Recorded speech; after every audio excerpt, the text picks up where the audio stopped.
Hi there, it's Will Shannon here, and I want to share with you very briefly now 3 or 4 quick Egoscue moves you can use to get yourself out of pain. Now, I've studied at the Egoscue University, and I think Peter Egoscue is a genius. Some people call him the father of American posture. How do you improve your posture without having to see a chiropractor every day or doing Pilates for 2 hours a week? What do you do in the office when your back's hurting?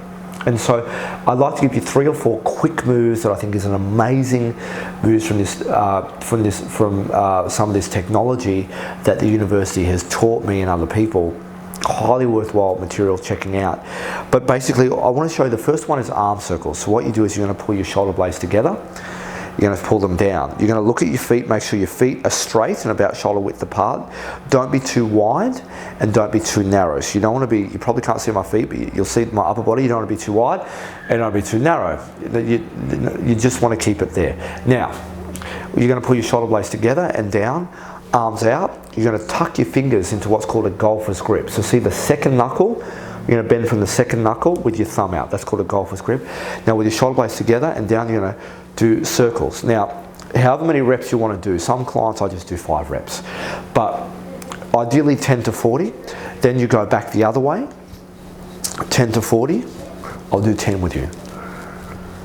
Palms up, circle one way. Back the other way, so it's arm circles, palm up. We've done 2 moves.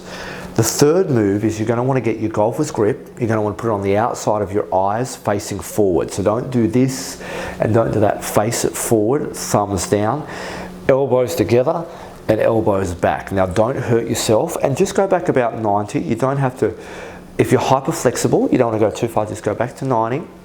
Now the other caveat I'll give you is please make sure your elbows are at chin level. You don't want to be conditioning this like, yeah man, I cured my depression, I just feel so much better. You want to be up at chin level, in and out. Now the fourth one, I might go off the camera again, I apologise, but you will have seen this. You want to do an overhead extension. So you're going to get your arms together, take them out in front, and you're going to go up. If I'm off camera, I'm not sure, so we're recording this. And then I want you to look up at your hands. Again, don't hurt your neck in any way, be intelligent, listen to your body. Now, when you look up at your hands, you're going to actually see that you're using some of your neck. Then I want you to twist one way from the waist, back to the middle, twist the other way, back to the middle. Then I want you to just come down and hang. So I don't know how far off the camera I'm going to go. Now, when you hang, you want to drop your head down, drop your hands. If you can't hang, it might be because the back of your hamstrings are tight. So you just want to come down and hang. Now that you've done that, I highly encourage you end with 2 or 3 diaphragm breaths. The reason I encourage that you end with diaphragm breaths is that you've actually moved a lot of the connective tissue around the heart and lungs, around the rib cage, the area that encloses the thorax. So put your hands here, breathe as deep as you can. 5, 4, 3, 2, 1, and out. In as deep as you can. Hold it. Make sure that you're breathing in through your nose and make sure you're not starting with your mouth and then in through your nose, all the way in through your nose, out. Now breathe as deep as you can.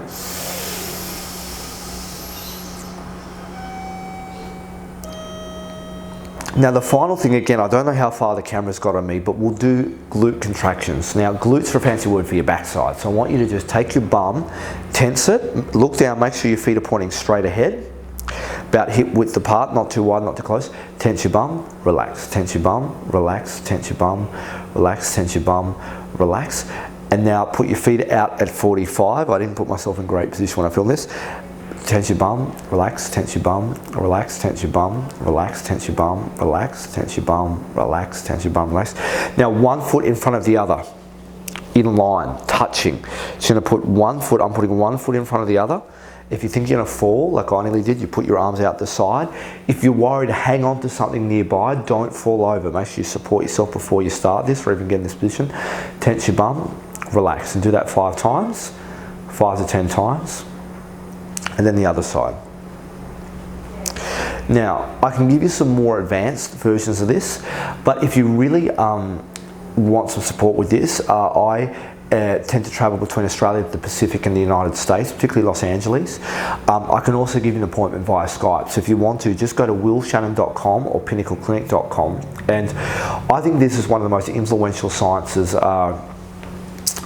that's been invented. I know there's yoga and there's the genius of Joseph Pilates, and I have studied and been familiar with that work from the people that Joseph Pilates taught. And, you know, having grown up in natural medicine, I've been around people that have studied all the, you know, a lot of the great Indian literature. But this is really sort of a westernized, practical, pragmatic, quick, effective way to get yourself in a good posture without having to do anything lotus positions with your tongue hanging out or anything strange. I'm not against yoga. I love it. It's a great discipline.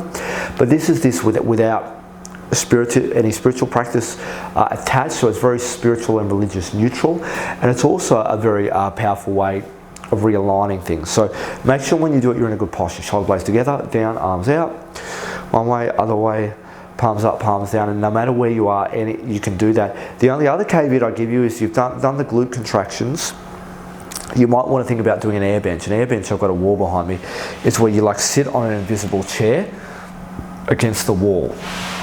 Because if you do glute contractions, you may end up hyperextending the back of your legs if you don't balance it out with something. That's if you're doing it all the time. So that's 3, 4 or 5 or 6 of the most quick, practical Egoscue moves that I've come across. Again, reach out to me in Sydney, Melbourne, the Pacific or the United States, Will Shannon, and I'll be delighted to serve you and design you a custom menu based on your body position. Because using Egoscue, you can use moves from different positions. It could be standing, sitting, laying. There's about at least 5 standard variations that you can use moves from, depending on what's most comfortable and if people have pain or limitation. Thanks for joining me. I'll see you soon.